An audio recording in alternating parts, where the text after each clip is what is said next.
യോഹന്നാൻ്റെ സുവിശേഷം 1-ാമത്തെ അധ്യായം അതിൻ്റെ 51-ാമത്തെ വാക്യത്തിൽ നാം ഇങ്ങനെ വായിക്കുന്നു: ആമേൻ ആമേൻ ഞാൻ നിങ്ങളോട് പറയുന്നു, സ്വർഗം തുറന്നിരിക്കുന്നതും മനുഷ്യപുത്രൻ്റെ അടുക്കൽ ദൈവദൂതന്മാർ കയറുകയും ഇറങ്ങുകയും ചെയ്യുന്നതും നിങ്ങൾ കാണും എന്ന് അവനോട് പറഞ്ഞു എന്ന് കാണുന്നു. ഇവിടെ ഇത് നഥനയേലിനോട് പറയുന്ന ഒരു വാക്യമാണ്. ഫിലിപ്പോസായ തൻ്റെ യേശുവിൻ്റെ ശിഷ്യൻ ഒരിക്കൽ നഥനയേൽ എന്ന തൻ്റെ കൂട്ടുകാരനെ കണ്ടിട്ട് യേശുവിൻ്റെ അടുക്കലേക്ക് വിളിച്ചു കൊണ്ടുവന്നു. അപ്പോൾ കൂട്ടിക്കൊണ്ടുവന്നപ്പോൾ ഈ ഒരു നഥനയേൽ വരുന്നതിനെ കണ്ടിട്ട് സാക്ഷാൽ ഇസ്രയേലൻ എന്ന്, കപടമില്ലാത്തവൻ എന്ന് അവനെക്കുറിച്ച് യേശു ക്രിസ്തു സാക്ഷി പറഞ്ഞു. അപ്പോൾ നഥനയേൽ ചോദിച്ചു, നിനക്ക് എന്നെക്കുറിച്ച് എങ്ങനെ അറിയാമെന്ന്. അപ്പോൾ യേശു പറയാണ്, നീ ഫിലിപ്പോസ് നിന്നെ വിളിക്കുന്നതിന് മുമ്പായിട്ട് നീ അത്തിയുടെ ചുവട്ടിൽ ഇരുന്നപ്പോഴേ ഞാൻ നിന്നെ കണ്ടു എന്ന് പറയുകയാണ്.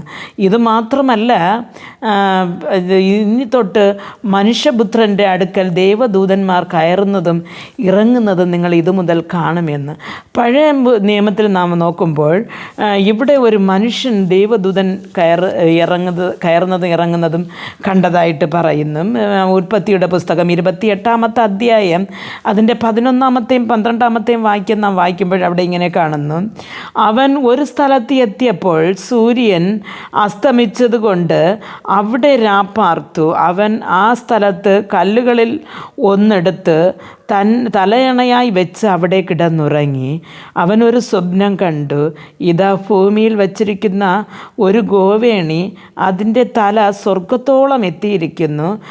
ദൈവത്തിൻ്റെ ദൂതന്മാർ അതിന്മേൽ കൂടി കയറുകയും ഇറങ്ങുകയായിരുന്നു എന്ന് എഴുതിയിരിക്കുന്നു. പ്രിയ ദൈവമക്കളെ, ഇവിടെ കാണുന്ന സ്വർഗത്തിലോളം വെച്ചിരിക്കുന്ന ഒരു ഗോവേണിയും അതിൽ ദൈവദൂതന്മാർ കയറുന്നതും ഇറങ്ങുന്നതും ആ മനുഷ്യൻ കാണുകയാണ്. അപ്പോൾ ഈ യാക്കോബ് തൻ്റെ കുടുംബത്തിൽ നിന്ന് താൻ ഒളിച്ചോടുന്ന ആ ഒരു സമയം, തൻ്റെ സഹോദരനെ ഭയന്നിട്ട് ഒളിച്ചോടി വന്നപ്പോൾ ഒരു മരുഭൂമിയായ ഒരു സ്ഥലത്ത്, ഒരു കടൽ പ്രദേശത്തിൽ, ഒരു ഇരുട്ടായ സ്ഥലത്ത്, ആളൊന്നുമില്ലാത്ത സ്ഥലത്ത് തനിച്ചാക്കപ്പെട്ട് താൻ ഭാരത്തോടു കൂടെ രാപ്പാർക്കുവാൻ ഒരു കല്ലെടുത്ത് വെച്ചിട്ട് ആ മരുഭൂമിയിൽ കിടന്ന് ഉറങ്ങുകയാണ്.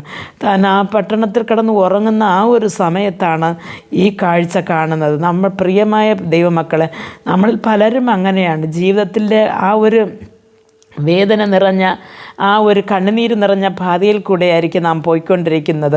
ആരും കാണാതെ കരഞ്ഞു തളർന്ന് കിടക്കുന്ന ദിവസങ്ങൾ. പക്ഷേ അപ്പോഴും നമ്മുടെ അടുത്തിൽ യേശു ക്രിസ്തു ഉണ്ട്, തൻ്റെ ദൂതന്മാരെ അയച്ചിട്ടുണ്ടെന്ന് നാം അറിയണം. എന്ന് പറഞ്ഞാൽ യേശു ക്രിസ്തു വാഗ്ദാനം പറഞ്ഞു, ഇതുമുതൽ നിങ്ങൾ ദൈവദൂതന്മാർ കയറുന്നതും ഇറങ്ങുന്നതും നിങ്ങൾ കാണും എന്ന്.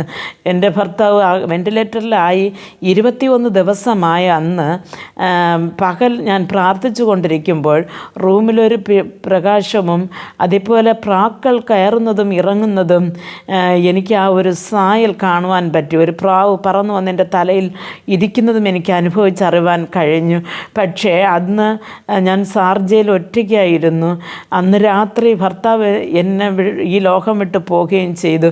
പക്ഷേ ദൈവം തൻ്റെ ആ ഒരു മരുഭൂമിയിൽ ഞാൻ ഏകയായി ഇരുന്ന് ദൈവസന്നിധിയിൽ ആശ്രയമില്ലാതെ കരഞ്ഞു തളർന്ന് കിടന്ന ആ സമയത്ത് എന്നെ ഉദ്ധരിക്കുവാൻ, അല്ലെങ്കിൽ എനിക്കൊരു സമാധാനം തരുവാൻ തൻ്റെ ദൂതന്മാരെ അയച്ചതുപോലെ, പ്രിയ ദൈവ പൈതലെ, നിങ്ങൾ എത്രത്തോളം കണ്ണുനീരോട് വേദനയോട് ഇരിക്കുന്നുവോ അപ്പോൾ നിങ്ങൾ അടുത്തിൽ വരുന്ന ഒരു ദൈവ സാന്നിധ്യം നിങ്ങൾക്ക് മനസ്സിലാക്കുവാൻ സാധിക്കും. ദൈവദൂതൻ ഒരിപ്പോഴും നിങ്ങളടുത്തുണ്ട് എന്ന് നിങ്ങൾ മനസ്സിലാക്കണം. ദൈവത്തോടു കൂടെ നാം അണഞ്ഞിരിക്കുമ്പോൾ ദൈവത്തിൻ്റെ ആ ഒരു പ്രസന്നത നമുക്ക് അനുഭവിക്കുവാനും ആ കഷ്ടസമയങ്ങളിൽ അല്ലെങ്കിൽ വേദന സമയങ്ങളിൽ ഒരു ആശ്വാസം പ്രാപിപ്പാനും ഒരു മനുഷ്യൻ തരുന്നത് പോലെയല്ല, പരിശുദ്ധാത്മാവിൻ്റെ ശക്തി നമ്മൾ തരുമ്പോൾ നമുക്കതൊരു പ്രത്യേക മനധൈര്യമായിരിക്കും. കർത്താവ് അത് നമുക്ക് ഓരോരുത്തർക്കും തരുവാൻ നമുക്ക് പ്രാർത്ഥിക്കാം. ഞങ്ങളെ അതിവാത്സല്യമായി സ്നേഹിച്ച് വഴി നടത്തുന്ന ആ സ്വർഗസ്ഥ പിതാവേ, കർത്താവെ, ഈ മെസ്സേജ് കേട്ടുകൊണ്ടിരുന്ന നിങ്ങളുടെ പൈതൽ, കർത്താവെ, എന്ത് വേദനയുടെ ഘട്ടത്തിൽ കൂടെ കടന്നു പോകുന്നെന്ന് അടിയാൾക്കറിയത്തില്ല. എങ്കിലും ഇവരുടെ ഈ വേദന ഘട്ടത്തിൽ കർത്താവെ അങ്ങ് സഹായിപ്പാൻ ഇറങ്ങി വരുന്ന ഒരു ദൈവമാണ് എന്ന് ഇവർ വിശ്വസിക്കുവാനും ഈ വചനങ്ങളിൽ വിശ്വസിച്ച് അങ്ങയുടെ സാന്നിധ്യം തിരിച്ചറിഞ്ഞ് ജീവിച്ച് ജീവിതത്തിൽ ജയത്തോടെ മുന്നോട്ട് പോകുവാൻ കൃപ നൽകണമെന്ന് പ്രാർത്ഥിക്കുന്നു. യേശു ക്രിസ്തുവിൻ്റെ നാമത്തിൽ പ്രാർത്ഥിക്കുമ്പോൾ പ്രാർത്ഥന കൃപയോട് കേട്ട് മറുപടി നൽകി തരണം നല്ല പിതാവേ. ആമേൻ.